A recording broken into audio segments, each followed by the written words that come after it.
Is that the sound of your workplace? In the U.S., employee engagement has hit a 10-year low, costing the nation a staggering $1.9 trillion. But what if the cure isn't a brand new program, but a new perspective? Stay tuned for the live podcast where we uncover the secrets to a thriving workplace. Hola, everyone, and welcome to the live podcast. I'm your host, Dr. C. Let me ask you something. Have you ever felt that Sunday evening dread, that little knot in your stomach when you think about the work week ahead? Maybe you've seen it in your team members, that look of just going through the motions. As leaders, we see the symptoms, but we don't really understand the cause. I've spent over 25 years in leadership roles right here in Rochester and Buffalo area, primarily in the nonprofit sector. I've even focused my doctoral research on the very real issue of workplace burnout among frontline employees. And through all of that experience, one question kept coming up, a question that cuts right to the heart of what we're talking about today. Who is taking care of the people, taking care of the people? Today, we're moving from just knowing there's a problem to taking real, concrete action.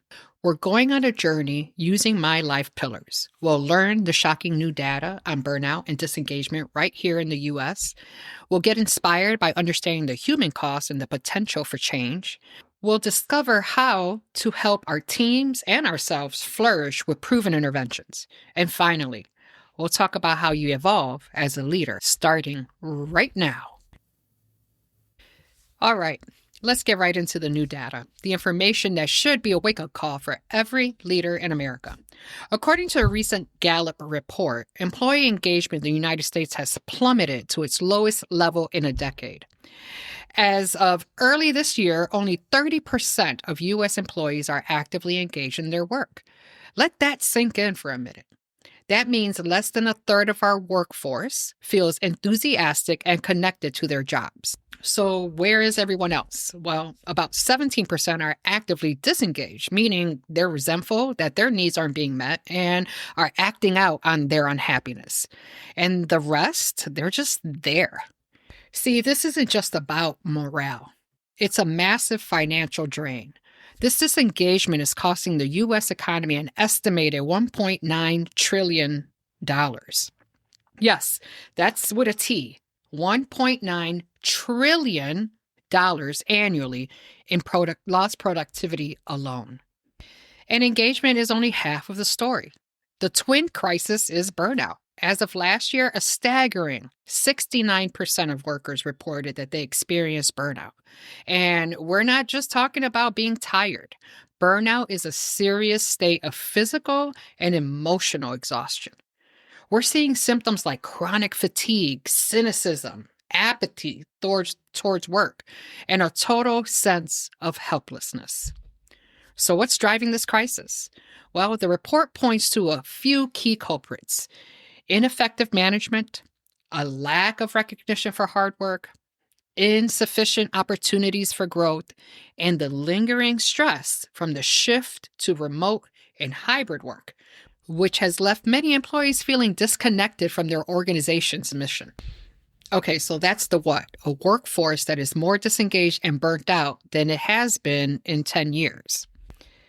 Now that we have the data, let's talk about the human side of the story. In my own research, I heard things that were truly heartbreaking. One person told me, "My family gets what I have left, not my best." Another was told by their doctor that their job was, and I quote, "killing them," after their blood pressure became dangerously high from workplace stress. This isn't just about productivity numbers. It's about people's lives. The impact of these stressors is predictable. A lack of managerial support leads to decreased productivity. A lack of resources leads to decreased work quality. A culture without authentic relationship, well, it leads to disengagement. And for employees from marginalized groups who often face the additional burden of microaggression, it leads to a profound decrease in their trust in leadership. But here's the inspiring part. Fixing this isn't about huge, expensive programs. It's simply about listening. See, I love this story from an article in the Harvard Business Review. At a university, a music faculty leader spent their entire annual improvement budget on a fancy new soundproof studio, and they were so proud. But when they availed it, the reaction from their team was nothing. See, engagement was low, and some faculty didn't even show up to the ribbon cutting. Why? Well, because nobody asked them what they needed. What they really needed were new music stands, which would have cost only $300. See, the old ones were broken, and the students' sheet music was constantly falling on the floor. So for just $300 and a simple conversation, leadership could have shown they cared, solved a real problem, and kept their team intact. That's the inspiration. The power to change this is closer and less expensive than you think. It starts with asking the right questions. Okay, let's pause for a moment. You've heard the tough data on burnout and disengagement. But don't get discouraged, because the second half of our show is all about the fix. So coming up, I'm sharing simple, low-cost strategies you can implement today to build a team that thrives. And hey, if you're finding this valuable, take a second to hit the follow on your podcast app. It's the best way to make sure you never miss these insights. Now, let's get back to the solutions.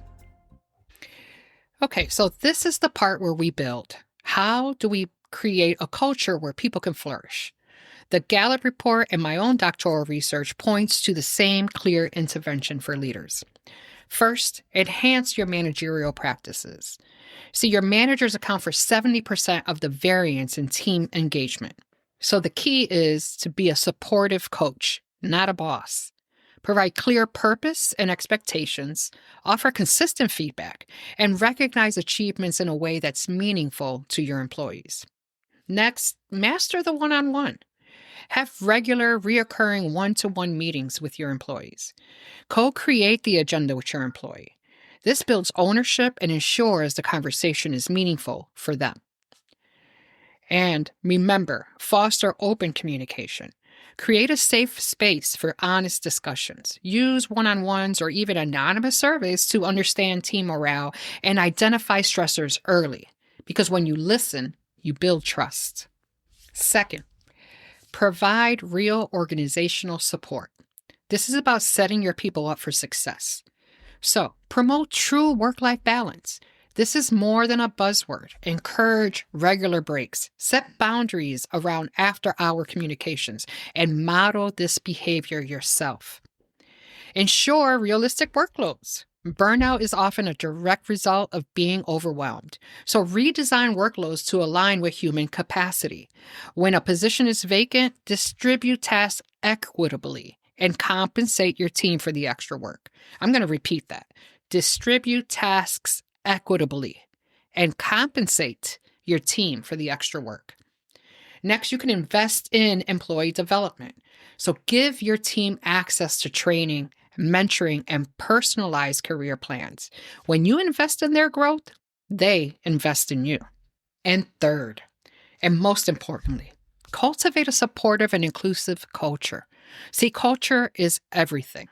Prioritize wellness. Frame burnout as a workplace hazard. Your mission to improve lives must apply to your employees first. Remember to recognize and appreciate. Recognition is a powerful motivator. Tailor your appreciation to what motivates each team member.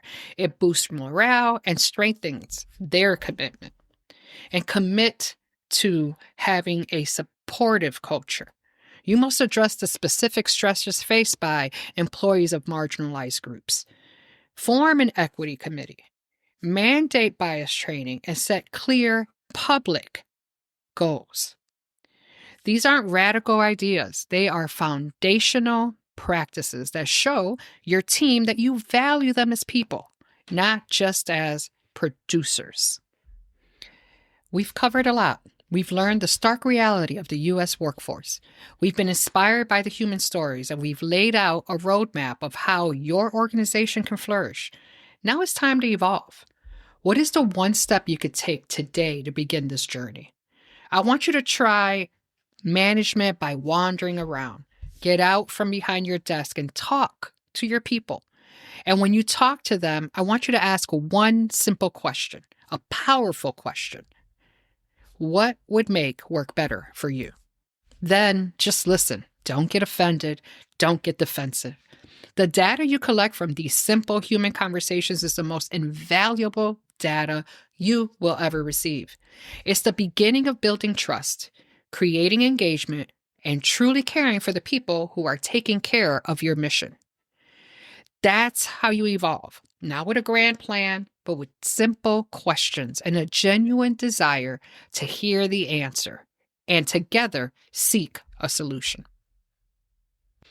Thank you for joining me on the live podcast today. I hope you feel inspired and equipped to help your team flourish and to evolve as a leader. Because if you don't take the time for your employees' wellness, you'll definitely be forced to take time for their illness. That's all for this episode. Did today's conversation spark an idea? Don't let it fade. If you're ready to lead the change in your organization, hit subscribe and share this episode with another leader. Together, we can build workplaces where everyone can thrive. Until next time, keep on learning, stay inspired, continue to flourish, and never stop evolving. I'm your host, Dr. C, and this is the Life Podcast.